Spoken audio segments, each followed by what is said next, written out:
Welcome back to the deep dive. Today feels a little bit different. Usually we take a topic, it could be anything, renewable energy, the history of coffee, you name it, and we explore it. We sort of poke around the edges. We look at it from a few different angles. Exactly. But today we are doing something much more specific. I feel like we're actually building something for you. We're building a metodichka. A metodichka. I absolutely love that word. It sounds so serious. It sounds like something you'd find, in a locked drawer in a Soviet-era archive. It does have that weight to it. It really does. But for those of us who don't speak the language, what exactly are we building here today? Think of it as a manual, an instruction guide, a step-by-step operating system. But it's not for a computer or a piece of machinery. It's for people. It's for your life, specifically for how you interact with other human beings when you want something and, well, they want something else. Which is, that's basically every single interaction we have, isn't it? From deciding what's for dinner to multi-million-dollar business deals. It really is. Yeah. And that's the fundamental premise of the huge stack of research we're diving into today. It's a fascinating mix. We have FBI hostage negotiation manuals. The real deal stuff. The real deal. Then we have some very dense, very academic theory from the Harvard Law School. And then to sort of glue it all together, we have some deep dive psychology on cognitive biases. So the goal, our mission for this deep dive, is to synthesize all of these, honestly, kind of contradictory sources into one cohesive negotiation manual. A single playbook. Yeah. A guide to getting what you want without, burning the building down in the process. And this is so necessary because, frankly, most of us are terrible at this. And I 100% include myself in that. I think most people do. I think most people think of negotiation as, guys in suits in a boardroom, or maybe that once-in-a-decade experience of buying a used car. Right, something formal and intimidating. But the sources we're looking at today, they all point out that negotiation is really just a fancy word for communication with results. Exactly. It's your kid saying, I don't want to eat my broccoli. That's a negotiation. It's a spouse saying, I need you to be home by 10. It's you going to your boss and saying, I think I deserve a 5% raise. And the problem is we usually just wing it. We have no plan. We do. We rely entirely on instinct. And the research, particularly from people like William Ury and the Conflict Research Consortium, it suggests that our instincts are almost, biologically designed to fail us in these critical moments. Biologically designed to fail. That's incredibly comforting. Well, think about our evolutionary history for a second. When our ancestors faced a conflict on the savannah, what were their options? Fight or run away. Fight or flight. And so today, when we face a negotiation, we tend to default to those same two ancient modes. We either get aggressive, that's the win-lose mindset where I have to dominate you to get my way. That's the fighter. Or we get accommodating, we submit, we choose lose-win because we value the relationship, or maybe we're just scared of the tension. That's the flight response. I think I'm the second one. I'm definitely a peace at any price kind of guy. If the waiter brings me the wrong order at a restaurant, I'll probably just eat it because I don't want to have that awkward conversation. And you are not alone in that. That is the classic accommodating trap. The problem is, neither of those instincts actually solves the problem effectively. One destroys the relationship in the long run, the other destroys your own interests. So you either win the battle and lose the war, or you just surrender immediately. Precisely. The metodichka we're building today is all about finding that third way. It's about combining, let's call it street smarts, with book smarts to override those biological defaults that get us into so much trouble. Okay, so let's introduce the faculty for this masterclass we're putting together. We have quite the mix of personalities in the bibliography today. It's a really interesting group. It's a bit of a clash of civilizations, actually, when you look at it. On one side, you have the academic heavyweights. We're talking about the Harvard Negotiation Project. The Ivory Tower. The Ivory Tower. Roger Fisher. William Ury. These are the authors of the seminal book, Getting to You. Yes. Yeah. They're very logical, very structured. Their whole world is built around a concept they call principled negotiation. So that's the system. That's the logical framework, the theory. Okay. It's the clean, rational model. But then you have the tactical side, the street fighters. And in that corner, specifically, you have Chris Voss. The FBI guy. I'm fascinated by this guy. He was the former lead international kidnapping negotiator for the FBI. He wrote the book Never Split the Difference. And his perspective is so interesting because he basically looked at all those Harvard manuals and said, this is cute, but it doesn't work when a guy has a gun to a hostage's head. Yeah, you can't really say, now let's look for opportunities for mutual gain to a terrorist. You take two of the hostages, I'll take two. Exactly, it just falls apart. Mm. Voss argues that splitting the difference, which is often seen as a fair compromise, is a complete disaster in high-stakes situations. He brings in the emotional, the irrational, the animal side of the human brain into the conversation. And the glue holding these two opposing worldviews together, the Harvard logic and the FBI emotion. That's where the psychologists come in. People like Daniel Kahneman, the Nobel Prize winner, and a ton of data on emotional intelligence, or EQ, and even body language. They explain why Voss's tactics work and when to apply Harvard's logic. So we have our roadmap. We're going to build this manual for you in 3 distinct phases. Phase 1 is the mindset. It's all about what's happening inside your brain before you even open your mouth. The prep work. The prep work. Phase 2 is the toolkit, the actual words, the phrases, the specific tactics you can use, the how-to. And phase 3 is the strategy, how to close the deal, how to handle those people who just won't budge. It's a comprehensive operating system, from boot up to execution. I love that. Let's start with the hardware then, the brain. Section 1, the foundation, psychology, and preparation. You mentioned Daniel Kahneman. Why are we starting with a psychologist instead of a negotiator? Because you can't write good software if you don't fundamentally understand the hardware it's supposed to run on. And negotiation is, at its core, psychological warfare. But the interesting part is that usually the war is against yourself. Against your own worst instincts. Absolutely. Kahneman's most famous contribution to the field is the distinction he makes between System 1 and System 2 thinking. Okay, I've definitely heard these terms before, but let's operationalize it. Let's make it real. What does this look like in an actual negotiation? Okay. So System 1 is your autopilot. It's fast, it's instinctive, it's highly emotional. It's the part of your brain that immediately reads a facial expression or, slams on the brakes when you see red lights. It's effortless. It happens automatically. Just the gut feeling. It's the gut feeling. System 2, on the other hand, is the slow, deliberate, logical part of your brain. It's the part that does long division or meticulously compares 2 different insurance policies. It takes real effort to engage. So System 2 is the part of our brain we want to be using when we're negotiating a big contract or asking for a raise. Ideally, yes. You want to be cool, calm, and rational. The problem is, negotiation is inherently stressful.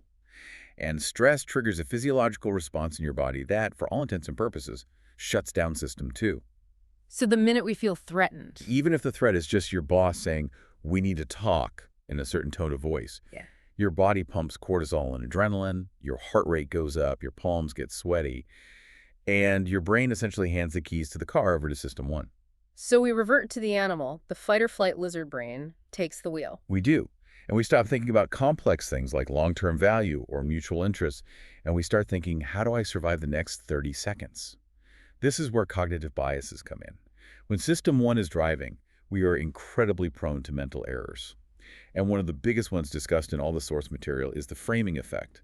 This is the idea that the packaging matters more than the product, right? How you say something is more important than what you say. In a way, yes.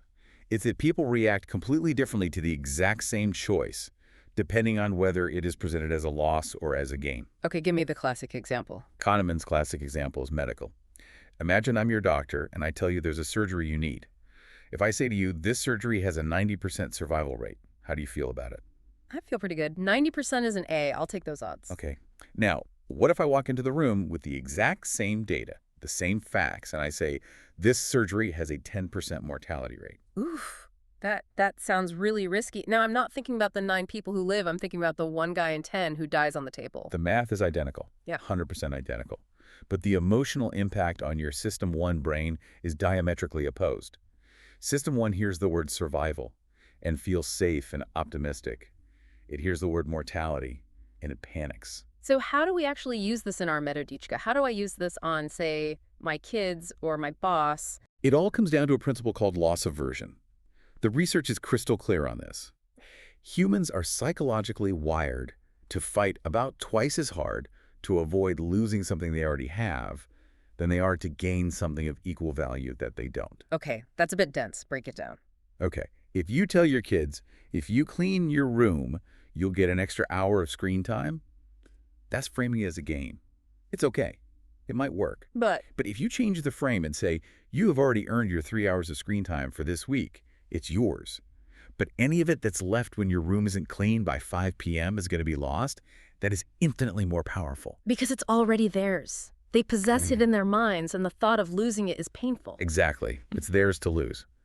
In a business context, don't say, if you sign this deal, our software will help you save 5% on operating costs.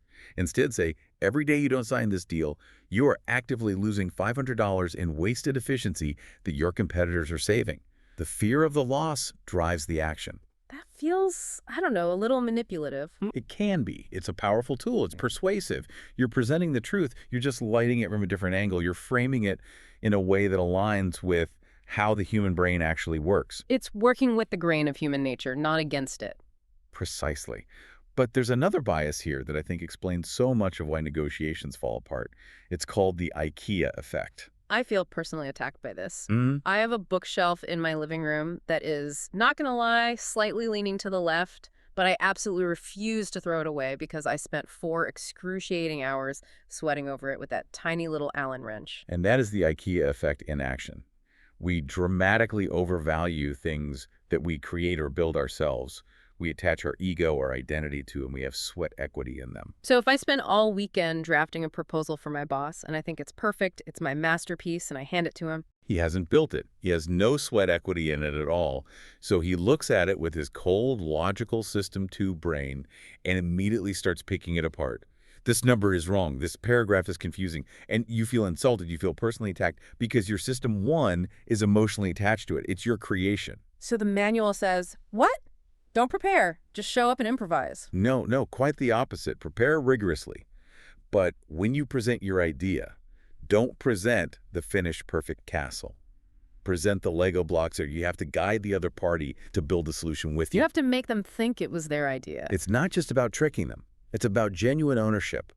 If your boss suggests a small tweak to your proposal and you incorporate it, suddenly it's his proposal too. He's now invested. He will fight for it in the management meeting. If you just force your perfect solution on him, he will subconsciously look for reasons to reject it. That's a huge mental shift. It requires you to put your ego completely aside. Which brings us, I think, to emotional intelligence, or EQ. Now, usually when people talk about EQ in a business context, they just mean be nice, smile, don't be a jerk. Which is a very shallow and not very useful understanding of it. The sources here, especially from the Daniel Goleman school of thought, argue that EQ is not about being nice. It's about regulation. It's about controlling that amygdala hijack we talked about earlier. The amygdala hijack? That's when the lizard brain takes over and you say something you regret 2 seconds later. Exactly. High EQ means you can feel that anger rising. You can literally feel your face getting hot when they insult your price. Yeah. And instead of reacting and lashing out, you observe it. You take a mental step back and say to yourself, interesting, I am experiencing the sensation of anger right now. And that simple act of observation, of naming it, creates a separation. It allows you to stay in the driver's seat of your logical brain. Precisely. The manuals suggest a very specific prep tool for this, called an emotional inventory. Before you even walk into the room, you sit down and you list your known triggers. Okay, I know they're going to bring up that project that failed last year. I know they're going to say I'm inexperienced. I know that makes my blood boil. So by predicting it, you're inoculating yourself against the shock. You're preparing your immune system for it. So when they finally say it, you're not surprised. You're like, there it is. Item number 3 on my trigger list. I was waiting for that one. And you don't explode. You stay strategic. You can actually use their jab to your advantage. And that is the core of high EQ in negotiation. It's not about suppressing emotion. It's about understanding and managing it in yourself and others. Speaking of strategy, we have one more framework for this mindset section, and it's a big one. The Thomas Kilmann model. This feels a little bit like a personality test. It is, in a way. It's a diagnostic tool. It measures how you tend to handle conflict on 2 simple axes.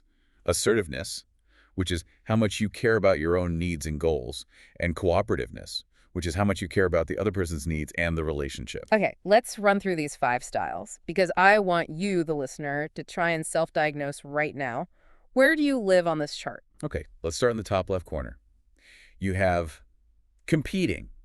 This is high assertiveness, but low cooperation. This is the shark. The mindset is, I win, you lose. Period. This is the person who screams at the airline gate agent until they get an upgrade, and they don't care if they ruin that person's day. And, it works in a genuine emergency. If the building is on fire, you don't want a collaborative debate. You want a commander to tell everyone what to do. Yeah. But in a marriage, in a long-term business partnership, it's a disaster. Okay, opposite corner. Accommodating. This is high cooperation but low assertiveness. This is the teddy bear. Or maybe the doormat. It's the whatever you want to your approach. You keep the peace, you avoid conflict at all costs, but you build up this deep well of resentment over time because your own needs are never met. Bottom left. Avoiding. This is low on both axes. You just leave. You don't engage at all. This is the turtle pulling its head into its shell. You withdraw from the conflict. Again, this can be useful if the issue is completely trivial. Who cares what color the napkins are for the party? But it's toxic if you're avoiding a serious problem like mounting debt or a failing project. And right in the middle, you have compromising. The fox. This is where most people think they should be. Let's split the difference. You want 100, I want 50. Let's just agree on 75 and go home. It's fast and it feels fair, but the truth is, it's often lazy. Why lazy? Because it often leaves both sides vaguely unsatisfied. You both gave something up, you settled. It's a lose-lose masquerading as a win-win. Which brings us to the holy grail, the top right corner, collaborating, the owl. This is high assertiveness, anti-high cooperation. This is the hardest one. You refuse to give up on your needs, but you also refuse to ignore theirs. You dig and dig and dig until you find a creative, elegant solution that satisfies everyone's underlying interests fully. It takes the most energy, but it also creates the most value. By far. So the key takeaway from the model for our metodichka isn't that you should always be a collaborator. That's not realistic. The takeaway is to know your own default setting. Are you a shark? A turtle? So you don't get stuck in it when it's not appropriate. You have to be a chameleon. You have to be able to use the style that fits the specific problem and the person you're dealing with. That's strategic thinking. Okay, that's the mindset. We've got our brain checked. We've got our triggers listed. We know our style. Now we need a plan of action. Section 2, the Harvard framework. This is the book smarts part of the manual. This is really the bedrock of modern corporate negotiation theory. Before Fisher and Ury at Harvard, negotiation was mostly seen as positional bargaining. It was very simple. I take a position. I want $100 to this face. You take a position. I'll only pay $50. And we haggle back and forth until we meet somewhere in the middle, probably at $75. And usually we both leave a little mad. Because I really wanted $100 and you really wanted to pay $50. Exactly. And we've probably damaged the relationship in the process because I called you a cheapskate and you called me a greedy salesman. Principled negotiation, the Harvard model, is all about fundamentally changing the game. It's built on 4 core pillars. Let's take them one by one. Pillar 1, separate the people from the problem. This sounds simple and obvious, but in the heat of the moment, it is incredibly difficult to do. It means you can be and should be hard-nosed, rigorous, and demanding on the substance of the issue, but you must remain soft and respectful to the person across the table. So saying your proposal is complete garbage is bad. That's a direct attack on the person. Right. It makes them defensive. Their ego is engaged. Instead, you say, this proposal doesn't seem to meet our required safety standards for these 3 specific reasons. Can we look at these points together? You're putting the problem in the middle of the table, and you and I are sitting on the same side looking at it together. Yes. It becomes us versus the problem, not me versus you. That shift in perspective is everything. I really like that visualization. Okay, pillar 2. Focus on interests, not positions. This is the big one. We have to talk about the orange. It's in every single textbook. It is the classic allegory, and for good reason. The story goes, 2 sisters are fighting over the last orange in the kitchen. They both argue from their positions. I want the orange. No, I want the orange.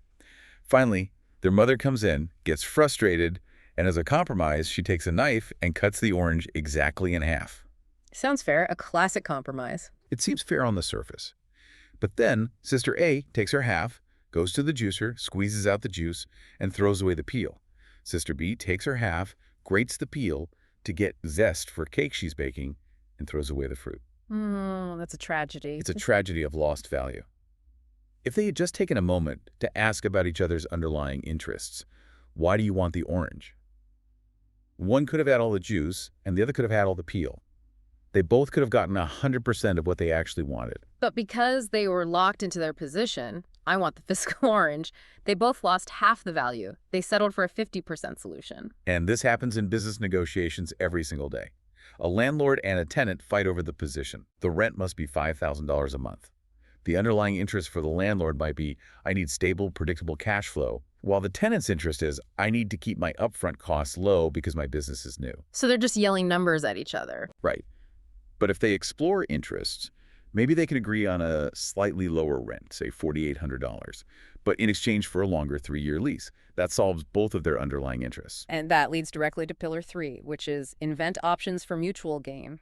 This is all about expanding the pie before you divide it. You have to avoid the fixed pie bias. That's the default assumption that for me to win, you have to lose. Be creative. Brainstorm together. What else can we bring into this deal? Is it about payment terms, delivery dates, future business? And pillar 4, use objective criteria. This is how you avoid a sheer battle of wills. Don't say, I want a high salary because I'm worth it. That's subjective and easy to argue with. Say, according to the official industry salary survey for this region and my level of experience, the market range is between X and Y. Now, they aren't arguing with you, they're arguing with the data. It depersonalizes the entire conflict. It takes the ego out of it. You're both just trying to find a fair number based on reality. Now, there is one acronym from Harvard that is so important we cannot skip it. BATNA. BATNA. Best alternative to negotiated agreement. I used to think this was just a fancy term for a backup plan. Like, if I don't get this job, my BTNA is to just stay at my old one. It is that, but it is so much more than that. Your BTNA is the absolute source of your power in any negotiation. How so? Explain that. Think about it. Who truly holds the power in any negotiation? It's the person who cares less about the deal. It's the person who can cheerfully and confidently walk away from the table. A person who needs the deal the least. Exactly. If you are desperate, if you absolutely have to sell your car today to make rent, your BTNA is terrible. It's getting evicted. The buyer will smell that desperation a mile away, and they will lowball you into the ground because they know you have no choice but to accept.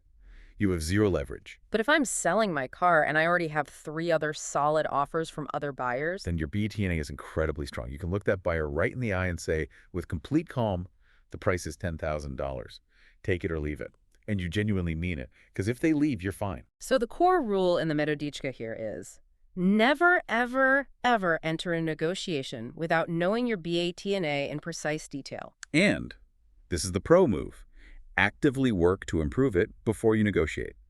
Before you go ask for a raise, go out and get a legitimate job offer from another company. Maybe you have no intention of taking it, but having that offer in your back pocket puts steel in your spine.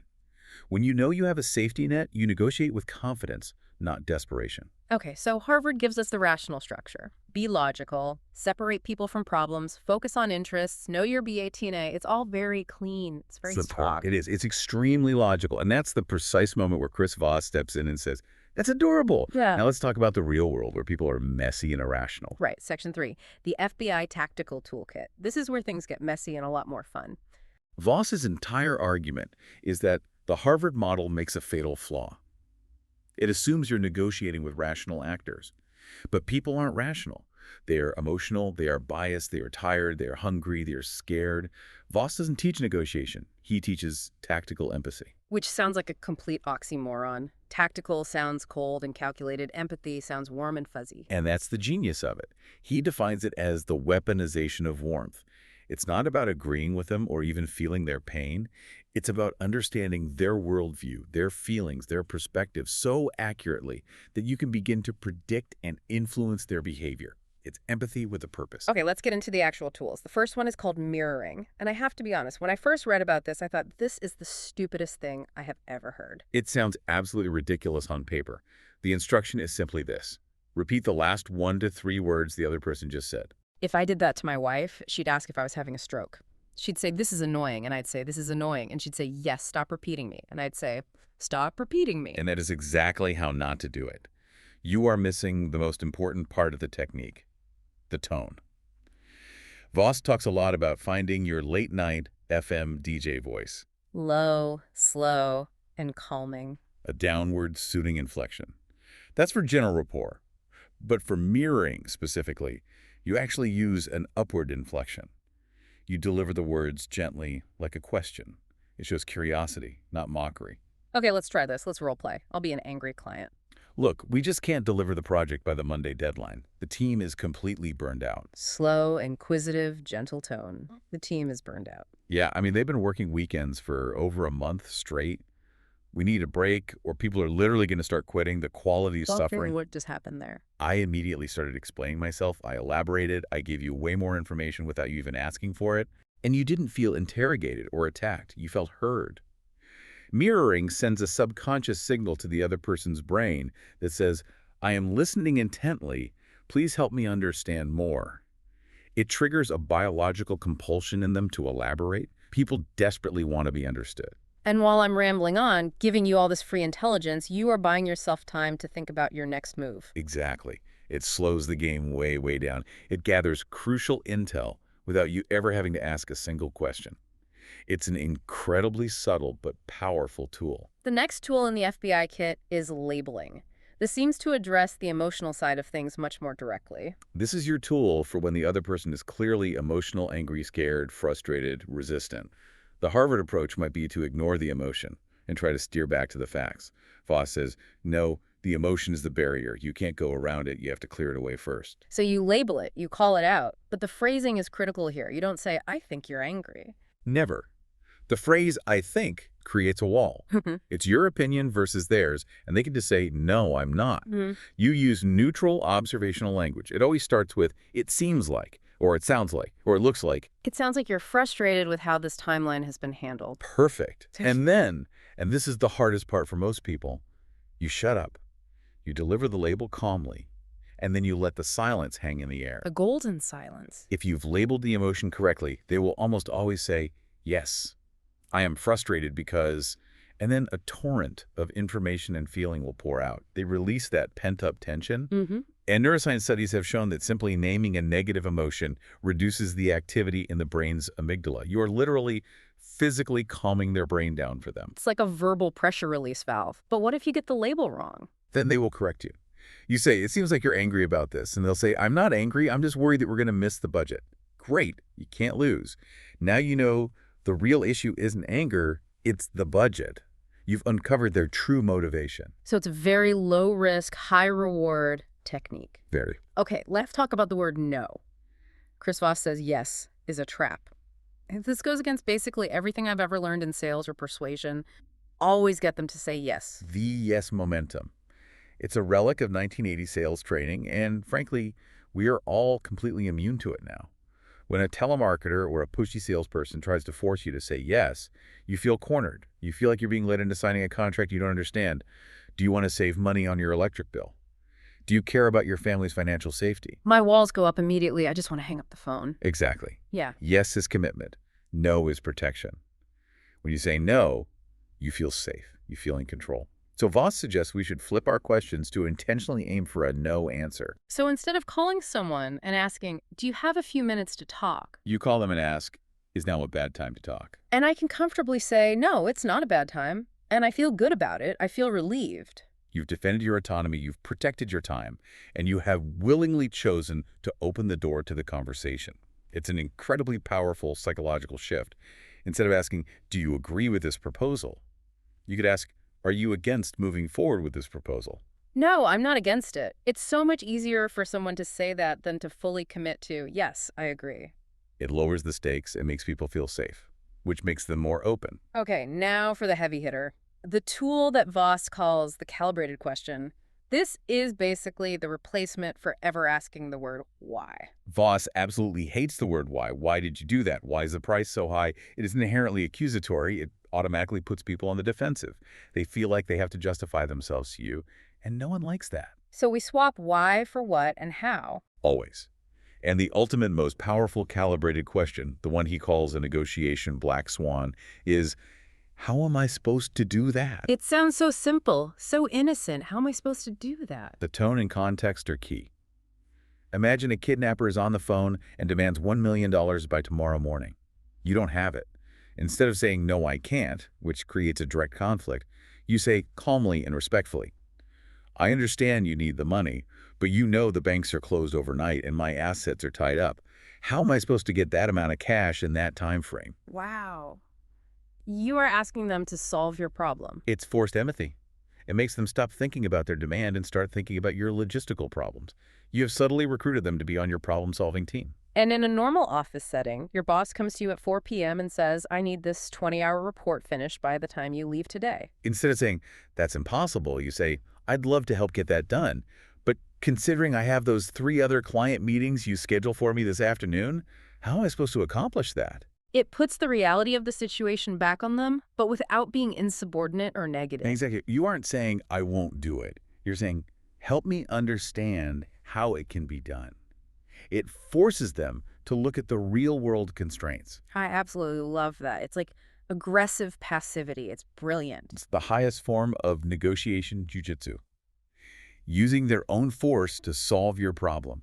Before we leave the FBI toolkit, we have to touch on the ultimate goal of the conversation. It's not, you're right, it's the that's right moment. This is such a critical distinction. Yeah. Most of us think the goal is to get the other person to say, you're right. But think about it. If you're in a heated argument with your spouse and they finally throw their hands up and say, okay, you're right, what do they actually mean? They mean, please shut up and go away so I can have some peace. Precisely. They haven't changed their mind at all. They just want the noise to stop. It's a dismissal. But that's completely different. That's right is an epiphany. It's a moment of discovery for them. So how do you get them to say it? You have to summarize their perspective, their position, their feelings so perfectly, so completely, including all the nuances and emotions that they've expressed, that they have no other possible response than to look at you and say, that's right. You essentially state their case even better than they could have stated it themselves. Yes. And in that moment, when they say, that's right, they feel deeply and completely understood.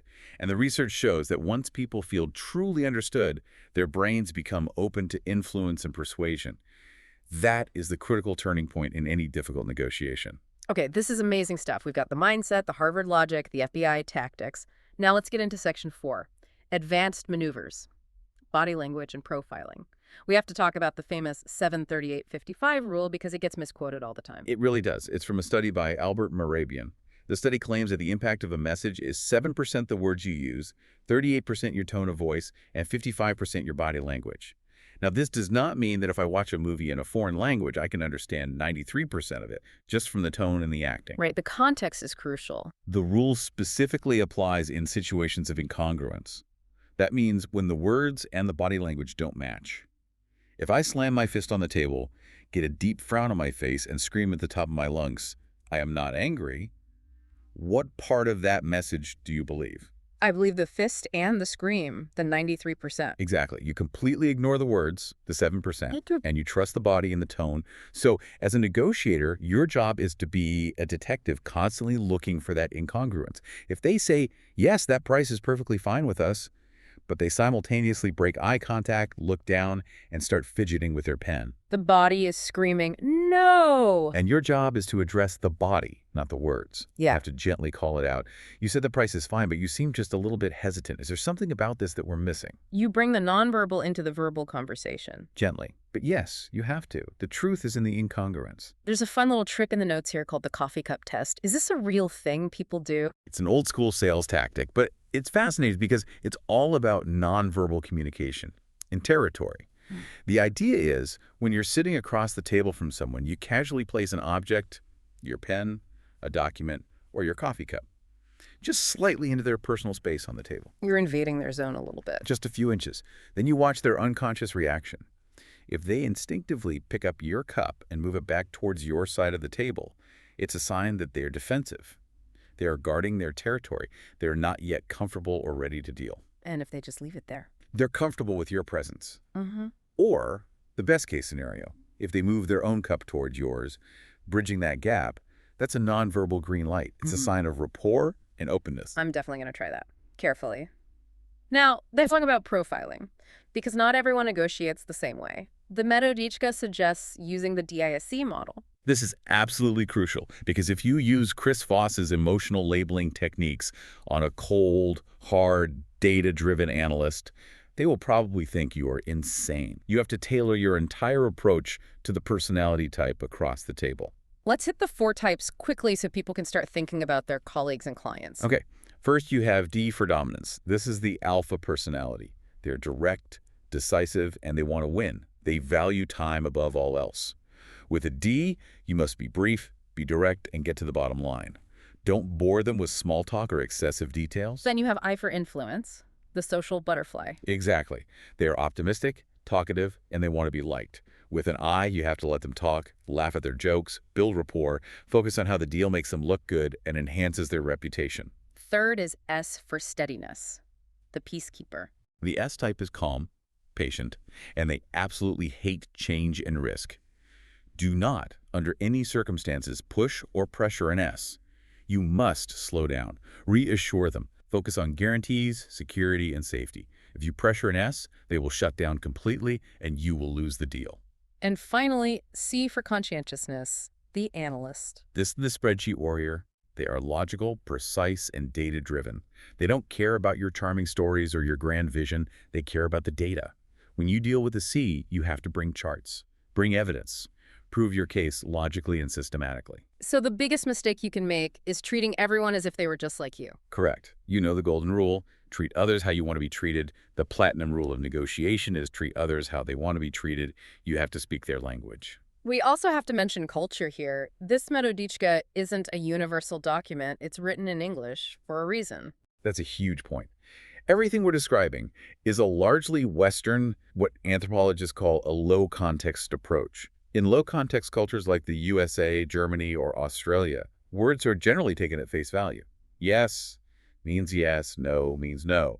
The contract is king. But in high-context cultures, In places like Japan, China, many Arab nations, and parts of Latin America, communication is much more indirect. It's about reading the air, understanding the relationship, the nonverbal cues. The word no is considered very rude and confrontational, so it is almost never said directly. They will say things like, that will be very difficult, or we will consider your proposal carefully. and if you are allowed direct American hearing, we will consider it. You think, great, there's a chance. Let me push harder. And by pushing harder, you are deeply offending them and destroying any chance of a deal.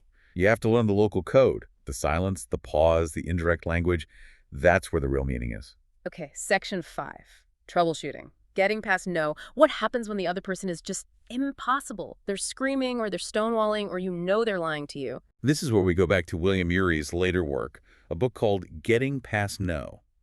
He outlines a 5-step breakthrough strategy for dealing with the most difficult people.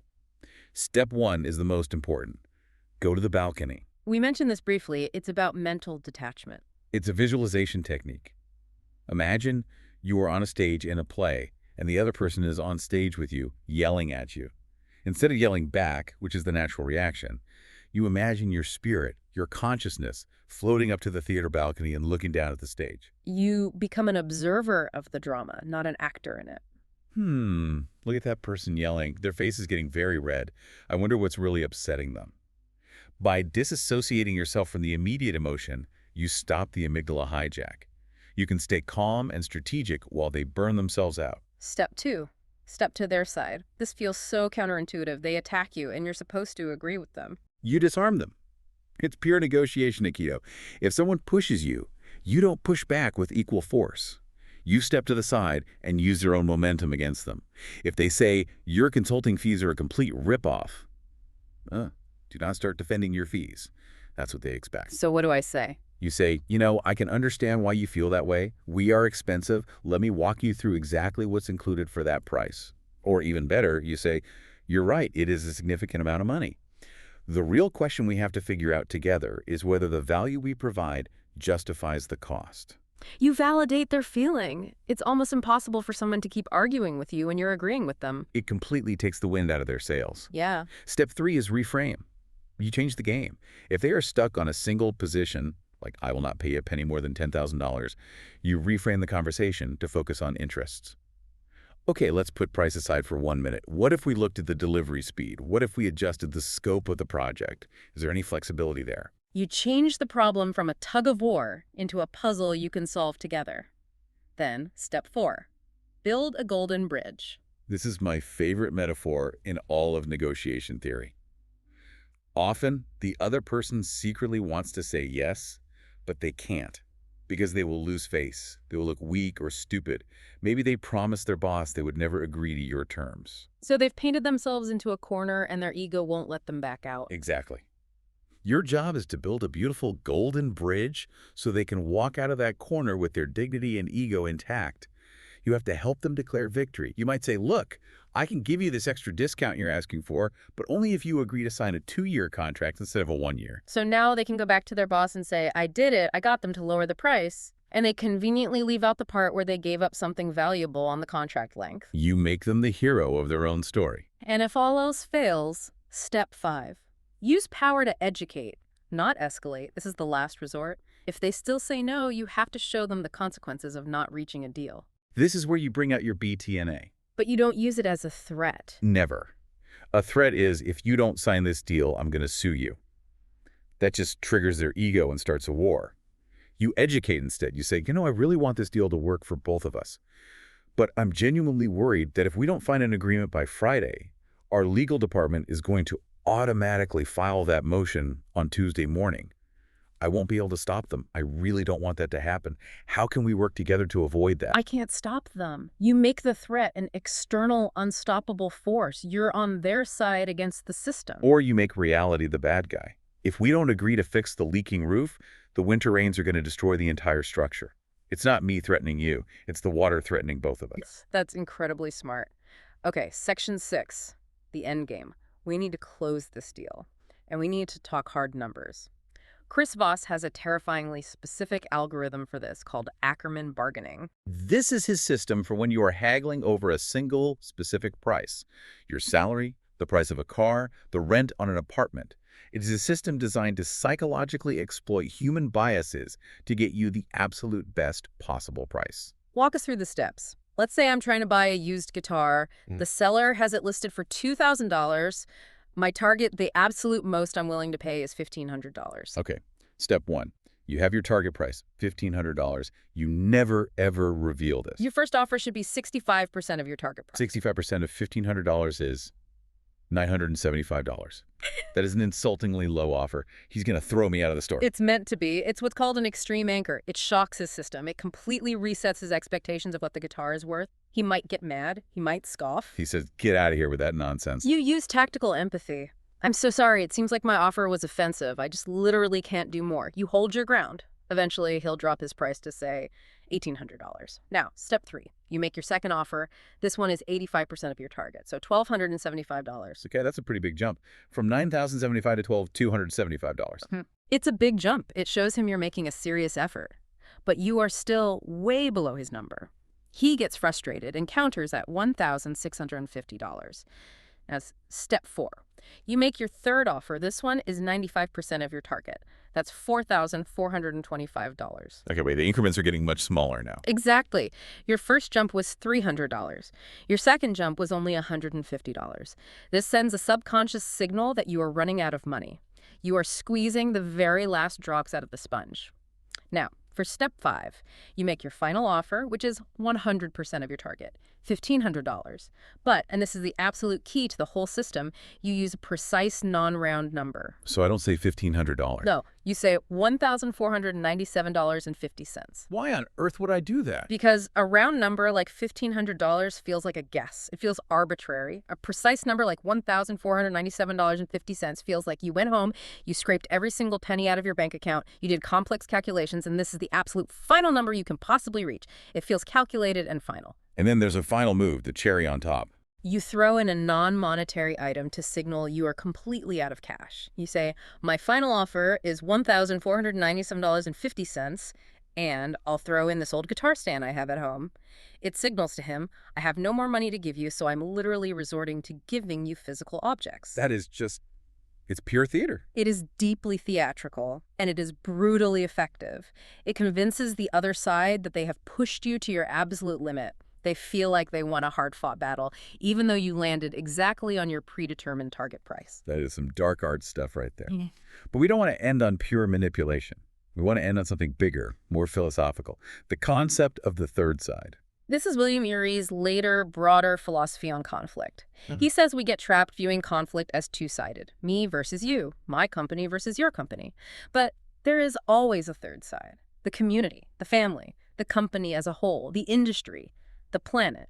It's the context in which the two-sided conflict is happening. Exactly. The ultimate goal of our metodichka isn't just for you to win, or even for a win-win between the two parties. It's to aim for a triple win, a solution that is a win for you, a win for them, and a win for the larger system you are both a part of.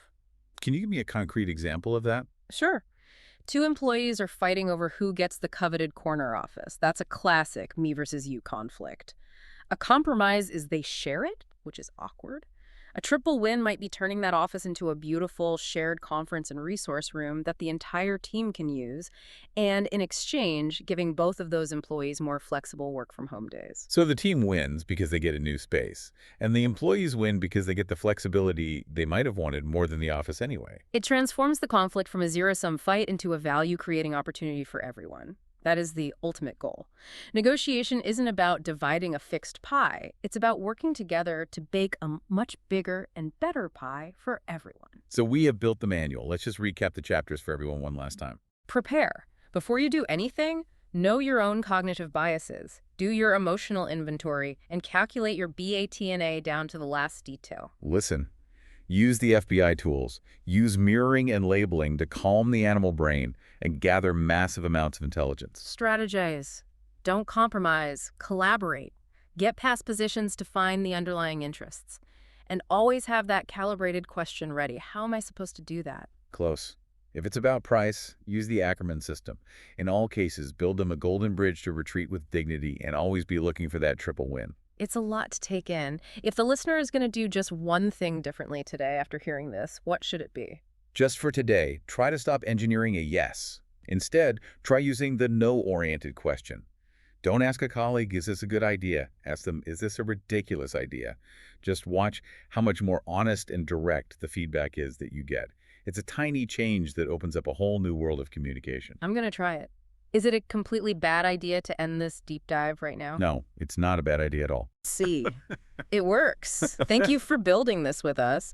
Listeners, go out there, use the metodichka, and stop splitting the difference. Thanks for listening.